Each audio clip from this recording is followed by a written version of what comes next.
Symbology of the Bible. Aleph. The Chariots of God. As previously presented, Ezekiel 1 is an account of witnessing vehicles that move like lightning, and there were beings or people carried by them. Ezekiel described them as a whirlwind, as they moved about as if carried by a whirlwind, going wherever they pleased. And the glory of Yahweh appeared as fire. The appearance of Yahweh was also witnessed by John. Revelation 4:2, and immediately I was in the Spirit. And behold, a throne was set in heaven, and one sat on the throne. 3. And he that sat was to look upon, like a jasper and a sardine stone. And there was a rainbow round about the throne in sight, like unto an emerald. 4. And round about the throne were 24 seats. And upon the seats I saw 24 elders sitting, clothed in white raiment, and they had on their heads crowns of gold. 5. And out of the throne proceeded lightnings and thunderings and voices. And there were 7 lamps of fire burning before the throne, which are the 7 spirits of God. He describes a rainbow, as Ezekiel did, and the lightning with thunder. Here, John mentions a throne, so we can conclude the throne was there when Ezekiel encountered God's chariot. It is interesting to note that lightning is often associated with Yahweh, much like Zeus, the Greek patriarch. In fact, investigating origins of certain peoples and languages, we can connect peoples, keeping in mind migrations from a common ancestor. However, back to the topic. 2 Kings 2:10, and he said, Thou hast asked a hard thing. Nevertheless, if thou see me when I am taken from thee, it shall be so unto thee, but if not, it shall not be so. 11, and it came to pass, as they still went on and talked, that, behold, there appeared a chariot of fire and horses of fire, and parted them both asunder, and Elijah went up by a whirlwind into heaven. Here we have a departure of Elijah, as witnessed by Elisha. As with many descriptions of this type of encounter, the vehicle is described as a chariot, which is to be expected, since there was nothing more advanced for transportation at that time. Today, we would describe it as some kind of aircraft, but wouldn't fit into any category we're defined today. Perhaps the closest would be a VTOL craft or a hybrid of that with a hover disk of some sort. But it is important to note that here Elisha also calls it a whirlwind, just as Ezekiel did. And another thing to realize, Elijah left his flesh body, but was taken to heaven, the other dimension, and so he had to have been transfigured from flesh body to spiritual body.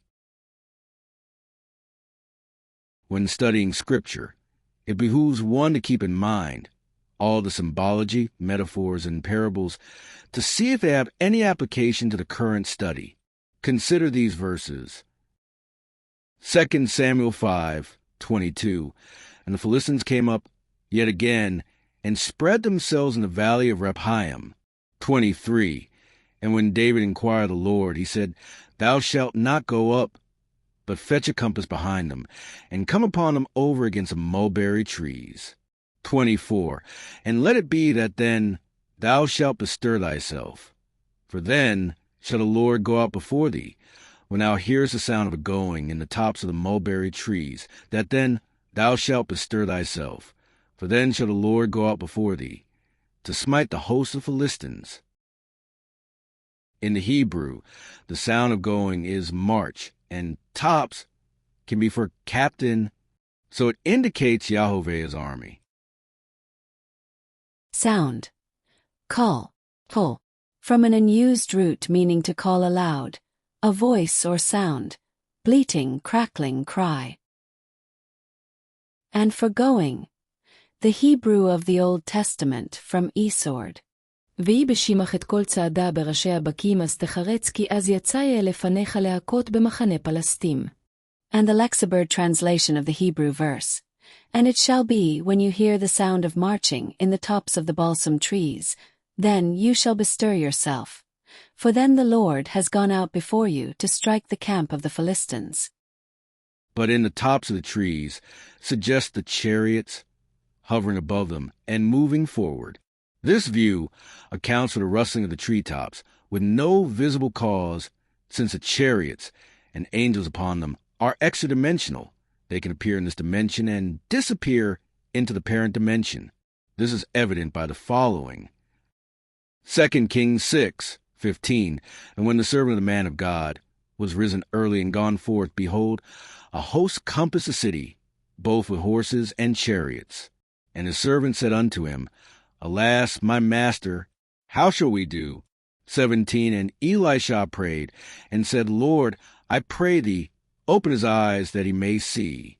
And the Lord opened the eyes of the young man, and he saw.